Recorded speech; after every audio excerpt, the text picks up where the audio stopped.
Здравствуйте, дорогие друзья! С вами снова я, хозяйка медвежьего угла Елена Горчакова.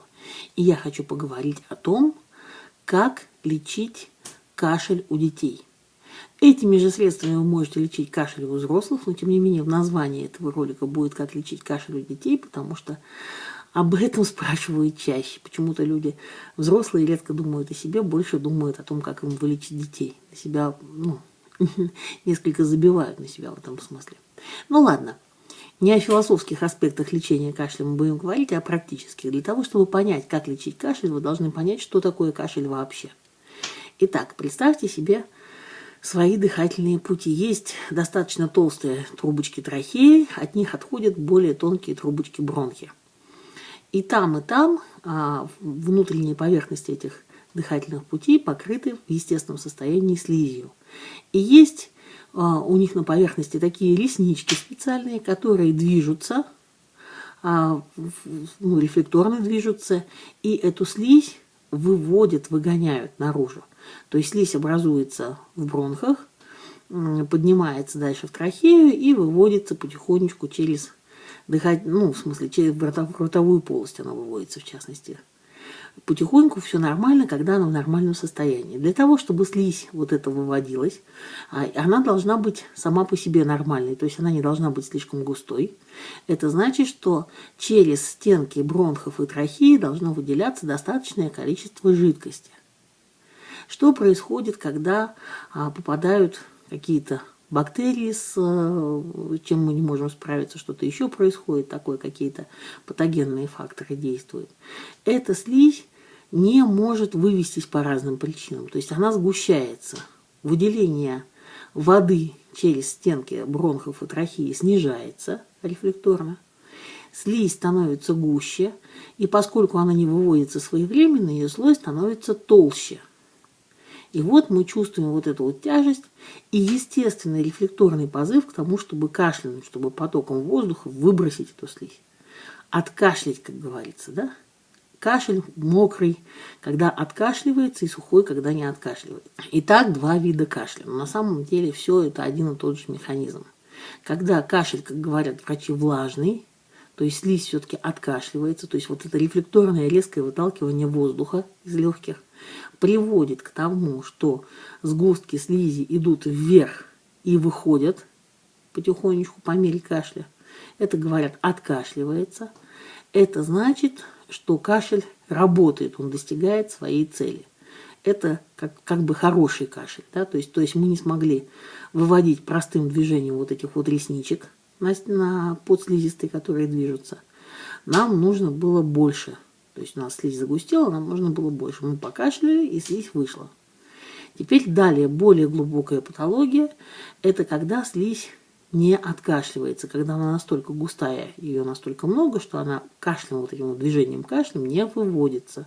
Тогда у нас кашель сухой. Выводится слизь или не выводится при кашле, доктор слышит стетоскопом, но вы можете услышать и просто ухом. Такое бульканье при кашле характерное достаточно. И еще по субъективным ощущениям больного. То есть чувствует он, что вылетают какие-то комочки слизи из легких при кашле, или не чувствует. Или он как бы впустую вот так хыканье происходит, понимаете? Получается, что сухой кашель – это самое плохое состояние, да? Потому что рефлекторно кашель продолжается, проблема существует, но организм рефлекторно решить эту проблему не может. Влажный кашель – это уже человек пошел на поправку, или знак того, что организм справляется, да? То есть влажный кашель выводит застоявшуюся слизь, цель достигается.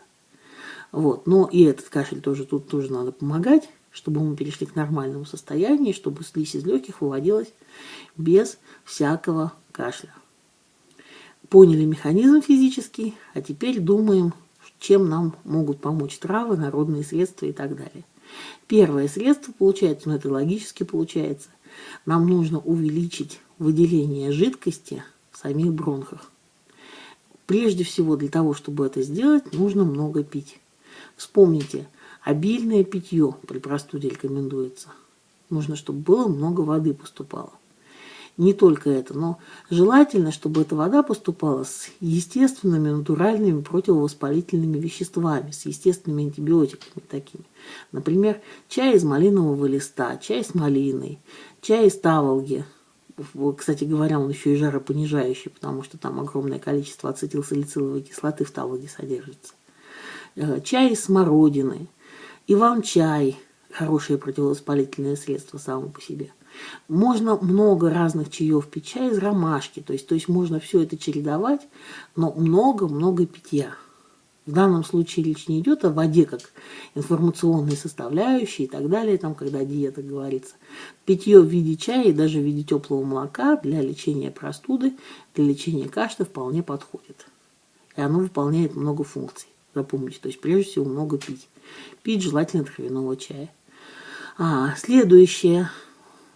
Принимать специальные виды чая, то есть сосредоточиться на тех травах, которые еще больше усиливают выделение, которые целенаправленно способны усилить выделение воды в бронхах и в трахее микроскопических через капилляры, через сами.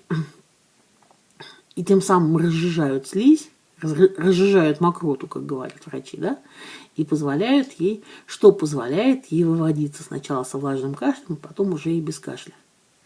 Такой травой самый-самый популярный является трава мать и мачеха. Трава мать и мачехи, у нее, понимаете, как у нее две фазы. У нее собирают отдельно цветы в одно время, а в другое время собирают ее листья. Нам нужны листья. Хотя цветы тоже можно, но в крайнем случае листья более эффективны здесь. Лист мать и мачехи. Почти всегда есть в продаже в аптеках. Достаточно легко его купить, и аптечный вполне подходит для того, чтобы лечиться. Берете его и завариваете так, как написано на пачке. Или просто как чай. Примерно 1 столовая ложка на пол-литра кипятка. Настаиваете 15 минут, процедить и пить как чай. Пить как можно больше чая из мать и мачехи. В этом случае пойдет выделение влаги, как я сказала, в бронхах и трахеях. Постепенно кашель станет более влажным, и потом он пройдет, этот кашель. Потому что кашель проходит тогда, когда он становится не нужен. Мы не можем ничего остановить. То есть кашель – это очень важная функция рефлекторная. Остановить его как таковой мы не можем. Поймите, мы лечим не кашель, мы должны вылечить обязательно причину кашля. Кашель вылечить как таковой нельзя сам по себе, да? Только причину кашля. И кашель прекратится как нормальная рефлекторная реакция организма в виде кашля прекратится. А дальше, следующий способ, как мы можем воздействовать на кашель, это увлажнить нашу слизистую оболочку трахеи и бронхов снаружи. То есть не изнутри вводить, а снаружи. Воздействовать на нее как-то. Для этого нам нужно вдыхать некоторые вещества. Какие-то пары чаще всего, да, то есть делать ингаляцию. Ингаляцию можно делать горячую и холодную. И нельзя сказать, какая из них более эффективна, каждому подходит своя. То есть нужно попробовать, какая подходит именно вам. Холодная ингаляция делается при помощи специальных ультразвуковых приборов, они сейчас продаются. Они недешево стоят, там порядка 2500–3000. Но все-таки она возможна. Там дистиллированная вода, и нельзя, кстати говоря, вот с этой ультразвуковой ингаляцией нельзя применять травяные отвары, она портится от этого сама техника портится. Поэтому там только дистиллированная вода, и плюс, если вам назначены какие-то лекарства аптечные, специально для этого ингалятора предназначенные, то можно распылять и их. Но часто бывает дистиллированной воды достаточно.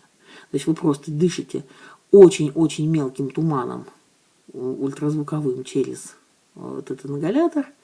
Дистиллированная водичка попадает на слизистую вашей трахеи и бронхов, и вы потихонечку получаете разжижение слизи, тот самый эффект. Дальше, следующий способ – это горячая ингаляция. Вот здесь уже мы можем использовать травы и другие растения. Самой популярной ингаляцией, очень сильно, о которой все знают, да, является ингаляция над вареным картофелем. Что там происходит? Там вместе с паром, горячим водяным паром, поднимаются мелкие частички крахмала. Как ни странно, он нам тоже очень полезен. Я не буду, опять же, вдаваться в обсуждение механизмов, как он действует, но эффект эффект он создает очень такой, очень серьезный и положительный. Поэтому отвариваем картошечку, не сливаем ее, наклоняемся над горячей кастрюлькой, закрываемся полотенчиком и дышим вот этим горячим картофельным паром, сколько можем. Сколько можем, раздыхаем. При проведении процедуры текут сопли, текут слюни, появляется рефлекторный кашель, и все это хорошо, значит, что это работает. Повторяем такую ингаляцию пару раз в день, и будет нам счастье, кашель наш быстренько вылечится. Вот, но не только это. Также ингаляцию можно проводить практически со всеми, горячую ингаляцию практически со всеми травами, имеющими противовоспалительные действия. Хоть с иван-чаем проводите, тоже будет эффективно. Очень хороши для того, чтобы делать ингаляцию, такие травы, как ромашка, и прекрасно действует шалфей. Шалфей действует еще одним образом, в нем очень много эфирных масел, которые действуют в носоглотке, то есть попадают еще туда. И шалфей более эффективно лечит все дыхательные пути целиком. То есть не только мы вводим не только воду, туда, где нам надо лечить кашель, мы еще и лечим воспаление везде. Очень хорошо делать такие ингаляции также с хвойными растениями. Вы можете лапки любой елки, хоть новогодней оставшейся, заварить, тоже хорошо будет. Любой сосны, сосновые кедровые иголки, кедровые лапки, все, что у вас есть. Можете шелуху от кедровых шишек, можете сосновые шишки заварить в эту ингаляцию. Очень будет полезно, то есть если фитонциды хвойных попадут на пораженную вирусами слизистую ваших дыхательных путей. Понимаете, да? То есть вот этим всем вкусненьким. Но можно просто-напросто в кастрюлю кипящей воды капнуть эфирного масла, например, той же самой пихты. И делать ингаляцию с пихтовым эфирным маслом. Просто на воде. Этого вполне достаточно будет. 1-2 ингаляции в день. Вот вам борьба с кашлем. Итак, перечисляю средства. Во-первых, обильное питье. Лучше всего травяные чаи, да? Это раз. Второе, чай из мати мачехи, специально предназначенный. Третье, это ингаляции. Ингаляция холодная, просто дистиллированной водой через специальное оборудование, через ультразвуковой ингалятор.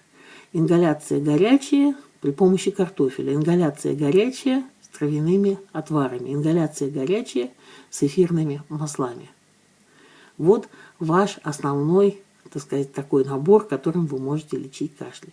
И от кашля вы очень быстро избавитесь. Есть очень много аптечных средств, которые снижают рефлекторное само это сокращение, то есть отключают рефлекс кашля. Но, честно говоря, я их не советую принимать. Они убирают защитную реакцию организма, они отключают естественное самолечение, понимаете? Может быть, вы не будете кашлять 2 или 3 часа, но эти 2 или 3 часа ваш организм будет не лечиться, а страдать. Я бы не стала применять такие средства, но за исключением каких-то экстраординарных случаев, очень-очень важных, так сказать, по жизненным показаниям только. Ну вот, дорогие друзья, я рассказала вам про лечение в кашле все, что хотела рассказать. Этими средствами можно лечить детей. Конечно, с горячей ингаляцией поосторожней с маленькими детьми. Маленьким не надо горячую ингаляцию. Маленьким детям обильное питье. Дышать просто рядом поставленным эфирными маслами полезными.